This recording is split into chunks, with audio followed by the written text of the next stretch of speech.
more sickness in the last 40 years of my life than I think any man alive. And I love to see the power of God, but what really shakes me is sometimes I'll see someone who was healed 5 years ago, they're sick again with something else. And is it because they're not eating right? It has to be. Or is it something else? Well, it's basically tied to what you eat and what you don't eat.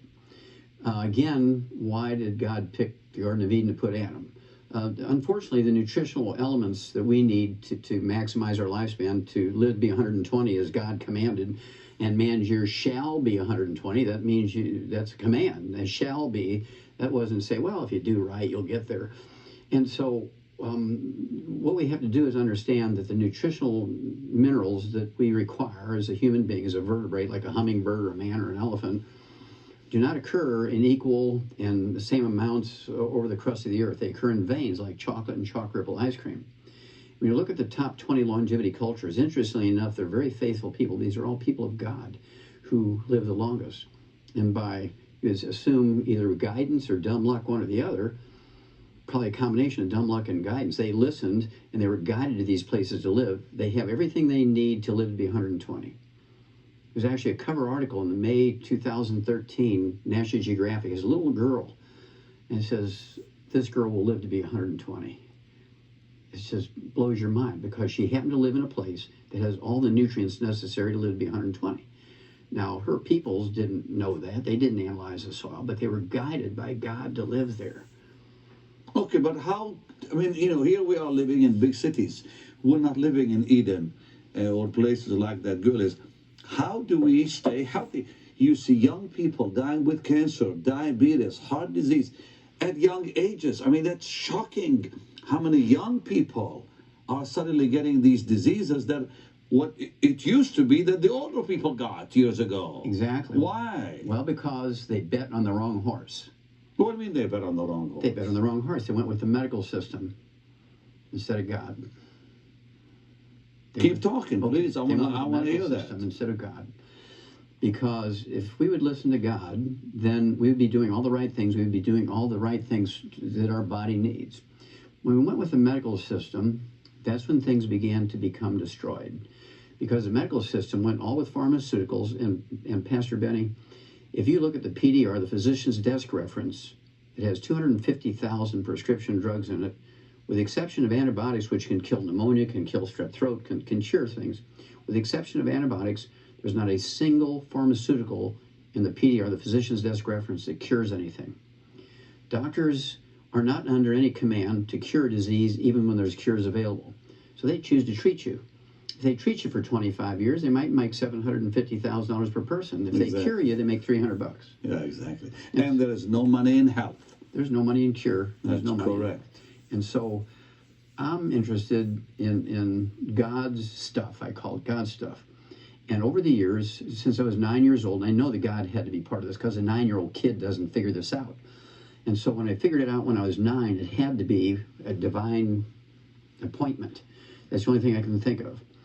And so over these years, I've treated it as such and learned everything I could. And I shared. Nutrition really works. Of course. I am convinced because it happened to me myself. But there's some amazing programs out there like Forks Over Knives and Food Matters. And today you're seeing, this thing proven over and over that the medicines people take is not really helping them. Like you said, they don't cure anything. They relieve symptoms, which make people temporarily comfortable. And the side effects are so horrible. I was watching a commercial day before yesterday about some new pill, something, and they give you all the side effects that could happen to you if you take it right on that commercial, which of course they have to. And I thought to myself, why take it? Well, people are the risk of this and the risk of that. You may end up dying just from the side effects. Oh, absolutely. That's one of the biggest side effects of these pharmaceuticals is death. Now, here's... How many people die a year in America from side effects? Of drugs? Of drugs alone, 500,000. In the United States? Yes. Every year? Every year. That's a yearly figure. And the bigger figure is... From side effects? Of drugs.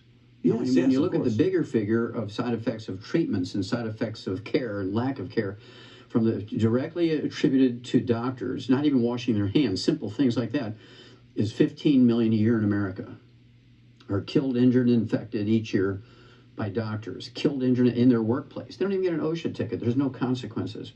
So we have to spend more time considering God's direction than doctor's direction. That's why I say they bet on the wrong. Okay, now listen, let me ask you, why, well, let me just go back and ask, how do we prevent cancer in children, in young people, or any person? What do we do? Okay, there's two things we have to do, Pastor Benny. Number one, we have to stop the bad stuff. Number two, we have to do the good stuff. I mean, you got to attack it from both ends. The good stuff, of course, is the 90 essential nutrients. We've known this, gosh, in the animal industry for 100 years. We've eliminated 900 different diseases in animals that still plague people. We've eliminated every birth defect you can name and 10 times that many you can't in animals that still plague people. Because what we did, we didn't have health insurance for animals, so we just had to fix the problems.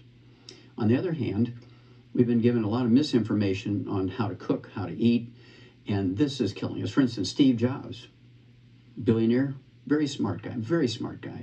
When it came to marketing, when it came to techie stuff. Absolutely. He died at 56 years of age. The doctors killed him as sure as they shot him in the head. Are you sure on that? Yes, sir. Yes, sir. He was because of doctors? Yes. That he died? Yes. Oh, well, how's that? Okay, well, first of all, he was an unsupplemented vegan. If you want to be a vegan, you can be a very successful vegan, but you have to supplement with the 90 essential nutrients because you can't get it in the food because they don't occur in an equal blanket around the crust of the earth. The only way... So you're not for vegetarians? Well, that no, people just go they can be a vegetarian. No, they can be a vegetarian, but they must supplement. It's the vegetarians who do not supplement are in trouble. Oh, but wait now, Doc. I saw on some of these programs where somebody has cancer or diabetes, and they reversed the disease with a vegetarian diet. Now, you're saying that's not really exactly smart.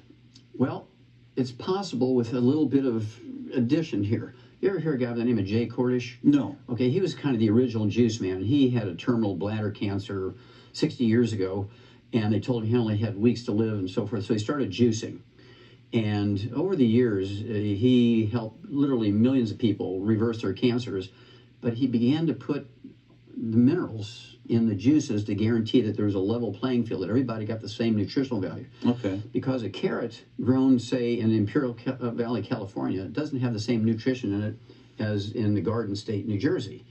It looks the same, but one might have 13 minerals, the other might have 16 minerals.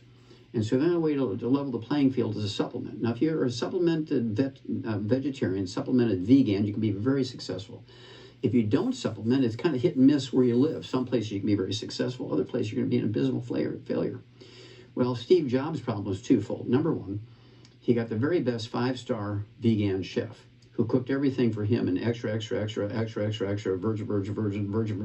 olive oil and coconut oil. Right. And he got pancreatic cancer from all the free radicals of all that heated oil. Got pancreatic. Then he made a second possible worst mistake. Instead of going to Costa Rica, where the longest lived people live in the Western Hemisphere, and going to the oldest... In Costa Rica? Yes, sir. Why Costa Rica? Because that's where all the minerals are at. Sadly, windshield chips